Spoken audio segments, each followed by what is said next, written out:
ಪ್ರಿಯರಾದವರ, ಯೇಸುವಿನ ನಾಮದಲ್ಲಿ ನಿಮ್ಮನ್ನು ವಂದಿಸುತ್ತೇನೆ. ಹೇಗಿದ್ದೀರಾ? ಚೆನ್ನಾಗಿದ್ದೀರಾ? ಸಂತೋಷವಾಗಿ ಇರಿ. ನಿಮ್ಮ ಮುಖ ಅರಳಿರಬೇಕು.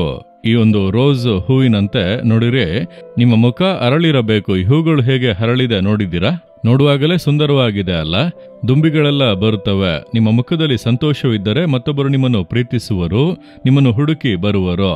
ಒಮ್ಮೆಂದು ಇಟ್ಟುಕೊಂಡು ಚಿಂತೆಯಲ್ಲಿ, ಶೋಕದಲ್ಲಿ, ಭಯದಲ್ಲಿ, ಕಳವಳದಲ್ಲಿ, ಡಿಪ್ರೆಷನ್ ಆ ರೀತಿಯೆಲ್ಲ ಹೇಳಿಕೊಂಡಿದ್ದರೆ ನಿಮ್ಮನ್ನು ಹುಡುಕಿ ಯಾರು ಬರುವರು? ಎಲ್ಲರೂ ದೂರ ಹೋಗುವರು. ಮತ್ತೆ ಹೇಗೆ ನೀವು ಮತ್ತೊಬ್ಬರಿಗೆ ಆಶೀರ್ವಾದವಾಗಿರಲು ಸಾಧ್ಯ? ಹಾಗಾದ್ರೆ ಮುಖ ಯಾವಾಗಲೂ ಅರಳಿ ಒಂದು ಸಂತೋಷ, ಅದುವೇ ಯೇಸು ನಮಗೆ ಕೊಡುವಂತ ಆಶೀರ್ವಾದ. ನೀವು ಸಂತೋಷವಾಗಿ ಇರಬೇಕಲ್ಲ? ಅದಕ್ಕಾಗಿ ದೇವರು ನಿಮಗೆ ಕೊಡುವಂತ ಒಂದೊಂದು ಆಶೀರ್ವಾದದಲ್ಲೂ ನೀವು ಗಮನ ಕೊಡಬೇಕು.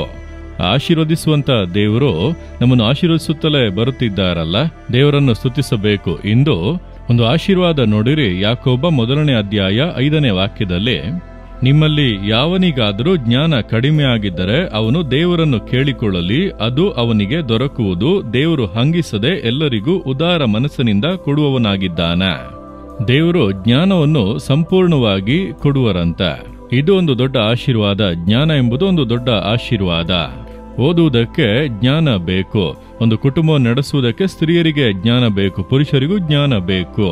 ಒಂದು ಉದ್ಯಮ ನಡೆಸಲು ಜ್ಞಾನ ಬೇಕು, ಕೆಲಸ ಮಾಡುವುದಕ್ಕೆ ಜ್ಞಾನ ಬೇಕು, ಸೇವೆ ಮಾಡುವುದಕ್ಕೆ ಜ್ಞಾನ ಬೇಕು. ಯಾವೊಂದು ಕಾರ್ಯವನ್ನು ಮಾಡಬೇಕೆಂದರೂ ಜ್ಞಾನ ಬಹಳ ಅವಶ್ಯ. ಅರಿವು ಅನ್ನುವುದು ಪುಸ್ತಕವನ್ನು ಓದುವಾಗ ನಮಗೆ ಬರುತ್ತದೆ, ಅನೇಕ ಕಾರ್ಯಗಳನ್ನು ಅರಿತುಕೊಳ್ಳುತ್ತೇವೆ. ಆದರೆ ಜ್ಞಾನ ಎನ್ನುವುದು ಪರಲೋಕದಿಂದ ದೇವರು ಕೊಡುವಂಥದ್ದು.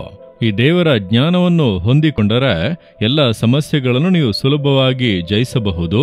ನಿಮ್ಮ ಕುಟುಂಬವನ್ನು ನೀವು ಕಟ್ಟಿ ನಿಲ್ಲಿಸಬಹುದು, ವ್ಯಾಪಾರವನ್ನು ಸಕ್ಸಸ್ ಆಗಿ ನಡೆಸಬಹುದು, ಕೆಲಸದಲ್ಲಿ ನೀವು ಮೇಲುಗಳನ್ನು ಕಾಣಬಹುದು, ವಿದ್ಯಾಭ್ಯಾಸದಲ್ಲಿ ಜಯ ಹೊಂದಬಹುದು. ನಿಮ್ಮ ಜೀವಿತದಲ್ಲಿ ನೀವು ಜಯಿಸಬೇಕು ಅಂದರೆ ಈ ಜ್ಞಾನ ಅವಶ್ಯ. ಈ ಜ್ಞಾನವನ್ನು ದೇವರ ಬಳಿಯಲ್ಲಿ ಕೇಳಿದರೆ ಆತನು ಸಂಪೂರ್ಣವಾಗಿ ಕೊಡುತ್ತಾನೆ.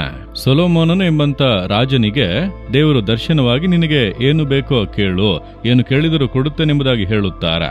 ಸೊಲೊಮೋನನು ನೋಡಿದರೂ ನನಗೆ ಯಾವ ಆಶೀರ್ವಾದ ಬೇಕು? ದೊಡ್ಡ ದೇಶ ಇದೆ, ಸಕಲ ಸಮೃದ್ಧಿ ಕೂಡ ಇದೆ, ನನಗೆ ಈ ಜನರನ್ನು ನಡೆಸುವುದಕ್ಕಾಗಿ ಜ್ಞಾನ ಬೇಕು ಎಂಬುದಾಗಿ ಕೇಳಿದನು. ಅದು ದೇವರಿಗೆ ಬಹಳ ಮೆಚ್ಚುಗೆಯಾದ ಒಂದು ಪ್ರಾರ್ಥನೆಯಾಗಿತ್ತು. ದೇವರು ಸಂಪೂರ್ಣವಾದ ಜ್ಞಾನವನ್ನು ಕೊಟ್ಟರು.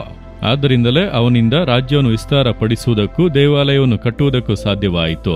ದೇವರ ಜ್ಞಾನ, ಇಂತಹ ಜ್ಞಾನ ನನಗೆ ನಿಮಗೆ ಅವಶ್ಯ.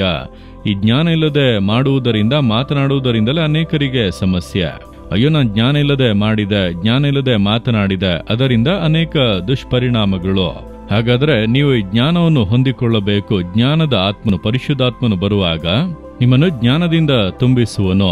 ಈ ಜ್ಞಾನ ಯೇಸುಕ್ರಿಸ್ತನೇ ನಮಗೆ ಜ್ಞಾನವಾಗಿದ್ದಾನೆ. ಆತನನ್ನು ಸ್ವಂತ ಮಾಡಿಕೊಂಡು, ದೇವರೇ ನೀವು ಪೂರ್ಣವಾಗಿ ನನ್ನ ಜೊತೆಗೆ ಇರಿ, ಈ ಜ್ಞಾನವು ನನ್ನ ಮೂಲಕವಾಗಿ ತೋರ್ಪಡಬೇಕು, ಜ್ಞಾನದ ಆತ್ಮನಿಂದ ತುಂಬಿಸಿರಿ. ನೀವೇ ಜ್ಞಾನವಾಗಿದ್ದೀರಿ, ನೀವು ನನ್ನ ಸಂಗಡ ಇದ್ದು ಜ್ಞಾನವಾದ ಕಾರ್ಯಗಳನ್ನು ಮಾಡುವುದಕ್ಕೆ ಸಹಾಯ ಮಾಡಿ ಎಂದು ಕೇಳಿರಿ. ದೇವರು ಸಂಪೂರ್ಣವಾಗಿ ಜ್ಞಾನವನ್ನು ಕೊಟ್ಟು ಕಾರ್ಯಗಳನ್ನು ಸುಲಭವಾಗಿ ದಾಟಿ ಹೋಗಲು ಸಹಾಯ ಮಾಡುವರು. ಪ್ರಾರ್ಥಿಸುವಿರಾ? ಹೃದಯದಲ್ಲಿ ಕೈಯಿಟ್ಟುಕೊಂಡು, ದೇವರ, ನೀವು ಜ್ಞಾನವನ್ನು ಸಂಪೂರ್ಣವಾಗಿ ಕೊಡುವಂತ ದೇವರು, ನನಗೆ ಜ್ಞಾನ ಬೇಕು, ನನ್ನ ಕಾರ್ಯಗಳನ್ನು ಸಂಪೂರ್ಣವಾಗಿ ಮಾಡುವುದಕ್ಕೆ ನನಗೆ ನಿಮ್ಮ ಜ್ಞಾನ ಬೇಕು. ಪವಿತ್ರಾತ್ಮನು ಜ್ಞಾನದ ಆತ್ಮನಿಂದ ನನ್ನನ್ನು ತುಂಬಿಸಲಿ. ಯೇಸುವೆ, ನೀವೇ ನನ್ನ ಜ್ಞಾನವಾಗಿದ್ದೀರಿ, ನನ್ನ ಸಂಗಡ ಇದ್ದು ನನ್ನನ್ನು ಮುನ್ನಡೆಸಿರಿ, ನಿಮ್ಮ ಕರಗಳಲ್ಲಿ ಒಪ್ಪಿಸಿಕೊಡುತ್ತೇನೆ. ಈ ಜ್ಞಾನವೆಂಬಂತ ಆಶೀರ್ವಾದ ನನಗೆ ಬೇಕು, ನನ್ನ ಕುಟುಂಬದಲ್ಲಿರುವ ಎಲ್ಲರಿಗೂ ಬೇಕು. ನೀವು ಕೊಡಿರಿ ದೇವರ. ಯೇಸುವಿನ ನಾಮದಲ್ಲಿ ಪ್ರಾರ್ಥಿಸುತ್ತೇನೆ. ಆಮೇನ್, ಆಮೇನ್.